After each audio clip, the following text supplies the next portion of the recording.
ഭ്രാന്തന്റെ പ്രണയം and unconditional love story ഭാഗം 2. ഗൗരി ദേഷ്യത്തോടെ തന്നെ മാളുവിനെ നോക്കി. അവളാണെങ്കിൽ ആകെ പേടിച്ചു നിൽപ്പാണ്. ഇവിടെ സുഖമായിട്ട് ജീവിക്കാന്ന് നീ കരുതണ്ടടി. വാഴിക്കില്ല നിന്നെ ഞാനിവിടെ. ഞാനിരിക്കേണ്ട സ്ഥാനത്ത് ഇപ്പോ എവിടെന്നോ വലിഞ്ഞു കയറി വന്ന നീ ഇരിക്കുന്നെ. പൊറുക്കില്ലടി ഞാൻ നിന്നോട്, ഒരിക്കലും പൊറുക്കില്ല. ഗൗരി നിന്ന് കിതച്ചു. അവളുടെ ദേഷ്യത്തോടെയുള്ള പെരുമാറ്റം കണ്ട് ആ കൊച്ചു പെണ്ണ് ഒരുപാട് പേടിച്ചുപോയി. അവൾ ദയനീയമായി ദേവികയെ നോക്കി. ദേവിക നിറഞ്ഞ കണ്ണോടെ അവളെ നോക്കി നിൽക്കുന്നുണ്ട്. എന്താ ഇവിടെ?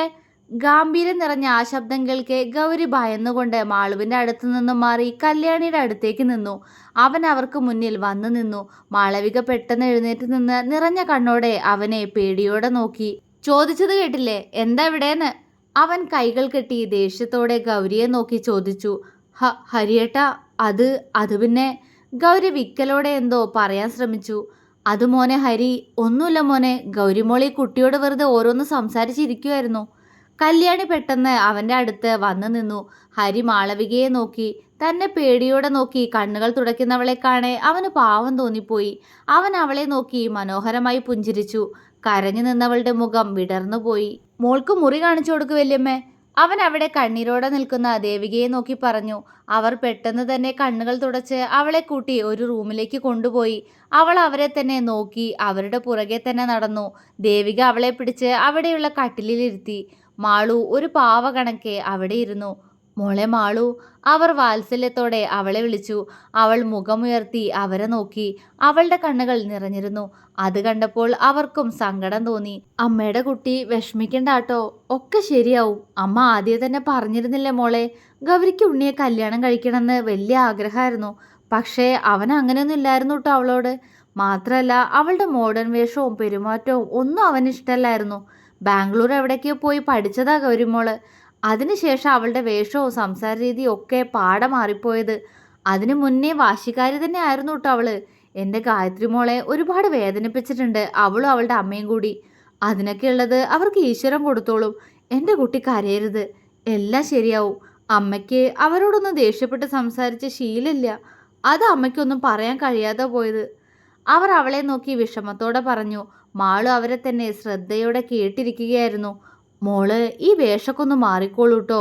മോൾക്ക് ധാവണിയാണല്ലേ ഇഷ്ടം, മോളുടെ അപ്പച്ചി പറഞ്ഞായിരുന്നു. അവർ പുഞ്ചിരിയോടെ പറഞ്ഞ് ഷെൽഫ് തുറന്ന് അവൾക്കൊരു ധാവണി എടുത്തു കൊടുത്തു. നല്ല വില കൂടിയ ധാവണിയായിരുന്നു അത്. അവൾ അവരെ എതിർക്കാതെ അത് 2 കൈകൊണ്ടും വാങ്ങി. ദേവിക റൂമിന് പുറത്തേക്ക് നടന്നു. അമ്മേ, മാളു പതിയെ വിളിച്ചു. അവരെന്താ എന്ന പോലെ അവളെ നോക്കി. അമ്മേ, അത് പിന്നെ.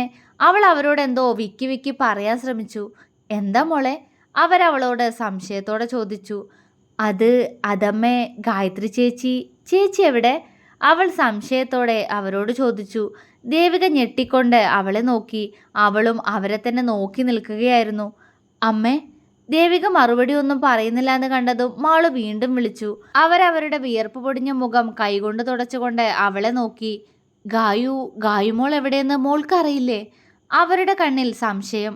ഇല്ല, അപ്പച്ചി എന്നോട് പറഞ്ഞത് ഉണ്ണിയേട്ടന് വയ്യാത്തതാ. ഏട്ടൻ ഒരു കുട്ടിയെ സ്നേഹിച്ചിരുന്നെന്നും ആ വിവാഹം നടന്നില്ല എന്നാ അപ്പച്ചി പറഞ്ഞത്. അവൾ അവരെ നോക്കി പറഞ്ഞു. എന്നാൽ കേട്ടതൊന്നും വിശ്വസിക്കാനാവാതെ തറഞ്ഞു നിൽക്കുകയായിരുന്നു ദേവിക. അവരുടെ കണ്ണുകൾ നിറഞ്ഞുപോയി. അമ്മ എന്തിനാ കരയണേ? ഞാൻ തെറ്റായിട്ട് എന്തെങ്കിലും ചോദിച്ചോ? അവൾ വിഷമത്തോടെ അവരോട് ചോദിച്ചു. അവർ കണ്ണുകൾ തുടച്ചുകൊണ്ട് ഇല്ല എന്ന പോലെ തല ചലിപ്പിച്ചു. വല്യമ്മേ. അപ്പോഴേക്കും ഹരി അവരെ അന്വേഷിച്ച് അങ്ങോട്ടേക്ക് വന്നിരുന്നു. അവനെ കണ്ടതും അവൾ പെട്ടെന്ന് തല താഴ്ത്തി. അവൻ്റെ ചുണ്ടിൽ ഒരു പുഞ്ചിരി വിരിഞ്ഞു. അപ്പോഴാണ് അവൻ ദേവികയെ ശ്രദ്ധിക്കുന്നത്. അവരുടെ കണ്ണുകൾ നിറഞ്ഞൊഴുകുന്നുണ്ട്. അവൻ പകപ്പോടെ അവരെ നോക്കി. വല്യമ്മേ, എന്താ പറ്റിയേ? വല്യമ്മ എന്തിനാ കരയണേ? അവൻ ആകുലതയോടെ അവരോട് ചോദിച്ചു. അവർ പെട്ടെന്ന് അവൻ്റെ നെഞ്ചിലേക്ക് ചേർന്ന് നിന്ന് കണ്ണുനീർ വാർത്തു. ഹരിയും മാളവും ഞെട്ടിപ്പോയി. രണ്ടാളും പരസ്പരം നോക്കി. അവൻ പതിയെ ദേവികയുടെ മുഖം പിടിച്ചുയർത്തി അവരുടെ കണ്ണുകൾ തുടച്ചു കൊടുത്തു. അവർ തേങ്ങിക്കൊണ്ട് അവനെ നോക്കി. എന്താ വല്യമ്മേ, എന്തിനാ കരയണേ? അതിനു വേണ്ടി എന്താ ഉണ്ടായേ? ആ ഗൗരി പറയുന്ന കേട്ടിട്ടാണോ? അവൾക്ക് നാക്കിന് ലൈസൻസ് ഇല്ലെന്ന് വല്യമ്മയ്ക്ക് അറിഞ്ഞൂടെ? അവൻ അവരെ സമാധാനിപ്പിക്കാൻ ശ്രമിച്ചു. ദേവിക ഒന്ന് ഓക്കെ ആയതും ഹരിയെ മുഖമുയർത്തി നോക്കി. അവൻ എന്താ എന്ന പോലെ അവരെ നോക്കുന്നുണ്ട്. മോനെ മോനെ ഹരിക്കുട്ട, മോൾക്ക് മോൾക്ക് ഗായുമോളെ കുറിച്ച് ഒന്നും അറിയില്ല മോനെ. മോളെ എല്ലാരും കൂടി ചതിച്ചതാ, അവർ തേങ്ങിക്കൊണ്ട് പറഞ്ഞു. ഹരി പകപ്പോടെ ദേവികയെ നോക്കി. അവനൊന്നും വിശ്വസിക്കാൻ കഴിയുന്നില്ലായിരുന്നു. അവൻ മാളുവിന്റെ മുഖത്തേക്ക് നോക്കി. അവിടെ ഇവര് രണ്ടാളും സംസാരിക്കുന്നത് മനസ്സിലാവാതെ സംശയത്തിൽ നിൽക്കുകയാണ് മാളു. അവൻ വേഗം ദേവികയെ കൊണ്ട് പുറത്തേക്ക് പോയി. മാളു ഒന്നും മനസ്സിലാകാതെ അവിടെ തന്നെ നിന്നു. ഹരി ഹാളിൽ ഒരു കസേരയിൽ ദേവികയെ ഇരുത്തി അവർക്ക് ഒരു ഗ്ലാസ് വെള്ളം കുടിക്കാൻ കൊടുത്തു. ഹാളിൽ ഒരു ഭാഗത്തിരിക്കുകയായിരുന്ന കല്യാണി ഇത് കണ്ടുകൊണ്ട് അവർക്കടുത്തേക്ക് വന്നു. എന്താ എന്താ ഹരി, ഏട്ടത്തിക്ക് എന്താ പറ്റിയേ? അവർ അവനോട് വെപ്രാളത്തോടെ ചോദിച്ചു. നിങ്ങളുടെ മകളെവിടെ? അവൻ ഗൗരവത്തോടെ അവരോട് ചോദിച്ചത് അതാണ്. കല്യാണി ഉമിനീർ വിഴുങ്ങിക്കൊണ്ട് അവനെ നോക്കി. അത് മോനെ, മോൾ അപ്പൊ തന്നെ പോയി, അവർ വിക്കലോടെ പറഞ്ഞു.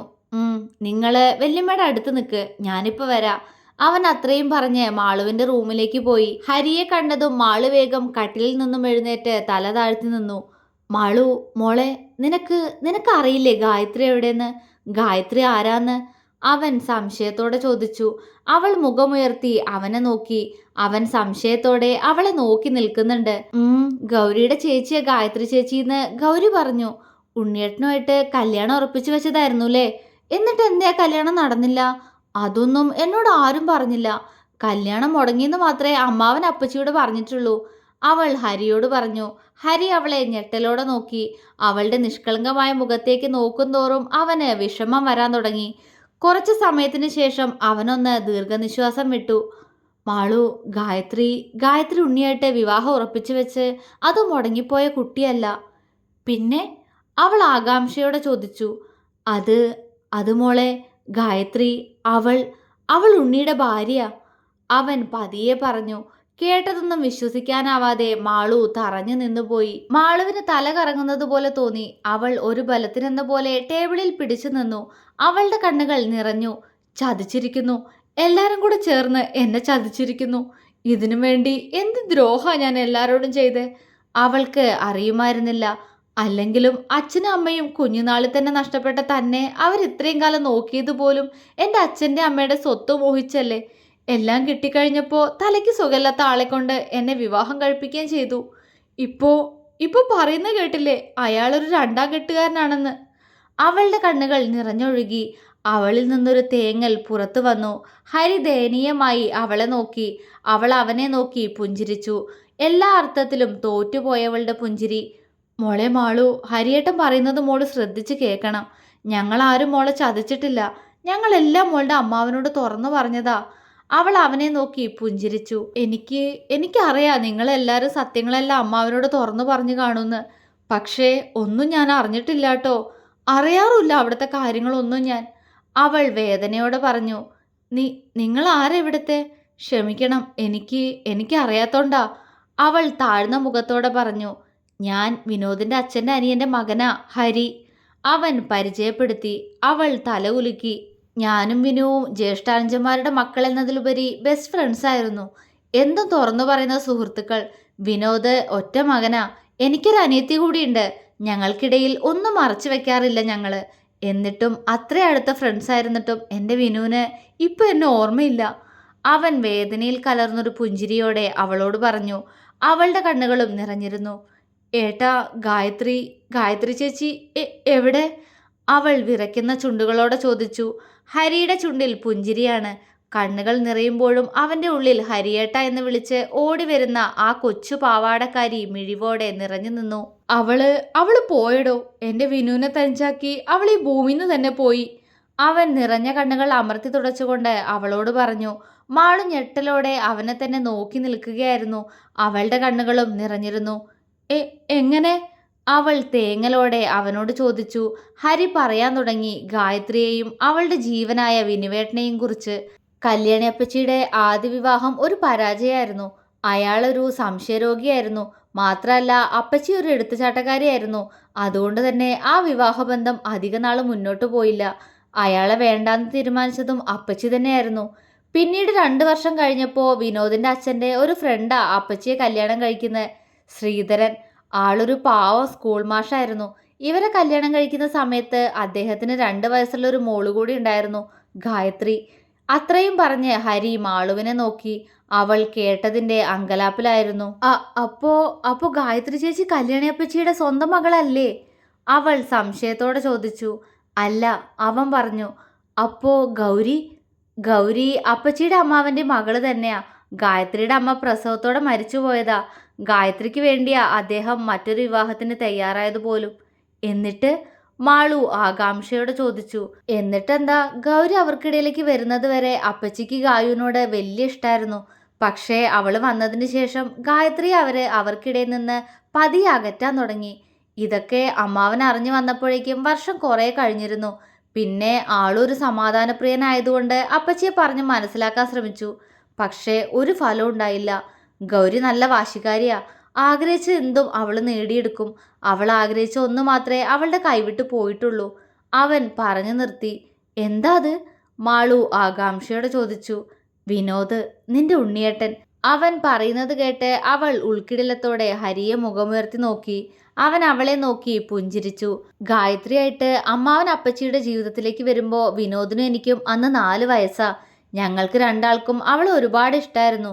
പൂവ് പോലൊരു പെണ്ണ്, പതിഞ്ഞ ശബ്ദം, ആർക്കും അവളെ ഇഷ്ടാവാതിരിക്കുക? ആ ഓർമ്മയിൽ ഹരി ഒന്ന് പുഞ്ചിരിച്ചു.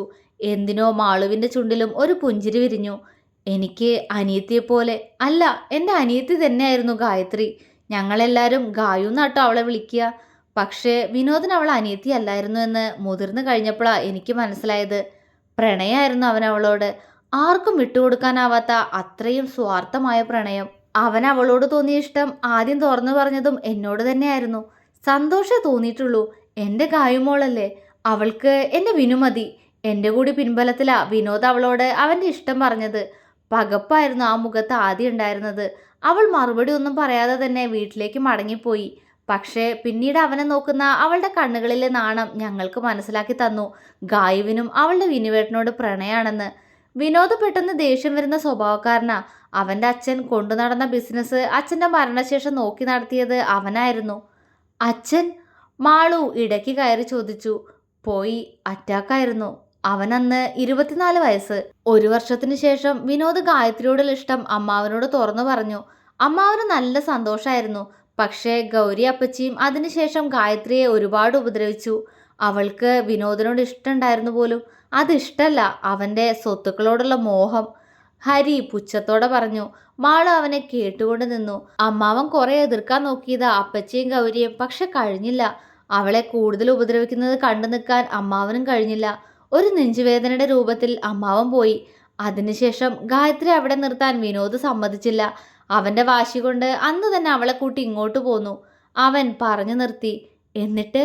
മാള് ചോദിച്ചു. അവരുടെ പ്രണയം അവളെ അത്രമാത്രം സ്വാധീനിക്കാൻ തുടങ്ങിയിരുന്നു. എന്നിട്ടെന്താ, ഇവിടെ അവൾക്ക് സന്തോഷം തന്നെയായിരുന്നു.